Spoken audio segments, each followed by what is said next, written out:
কি বলবে বলো, আমার হাতে বেশি সময় নেই কিন্তু। আমার কি দোষ এখনো বললে না? কেন আমার কাছে আসতে চাও না তুমি? দোষ? দোষ তুমি মধ্যবিত্ত, এর থেকে বড় দোষ আর কি হতে পারে? শুধু মধ্যবিত্ত হওয়াটাই দোষ? আর আমি যে জ্ঞান হওয়ার পর থেকে শুধু তোমাকেই ভালোবেসে এসেছি, সেটার কোনো দাম নেই?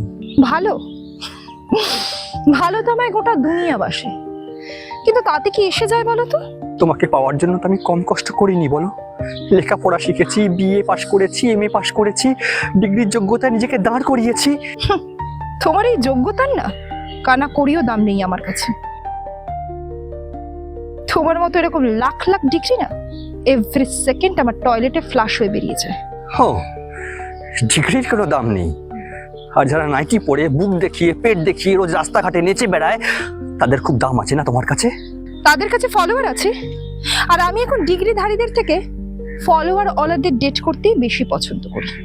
ও, তাহলে সবাই যে বলে লেখাপড়া করে যে গাড়ি ঘোড়া চড়ে সেটা সেটা মিথ্যে?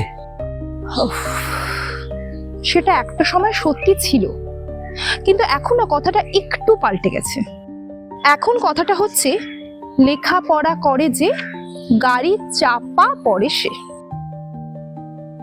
যাকে যাক, এখন আমার হাতে আর বেশি সময় নেই। আমার ফলোয়ার বয়ফ্রেন্ডরা আমার জন্য অপেক্ষা করছে। আসি, ভালো থেকো। হ্যাঁ, বাই। না না, শোনো শোনো শোনো, যেও না, আমাকে আমাকে একা করে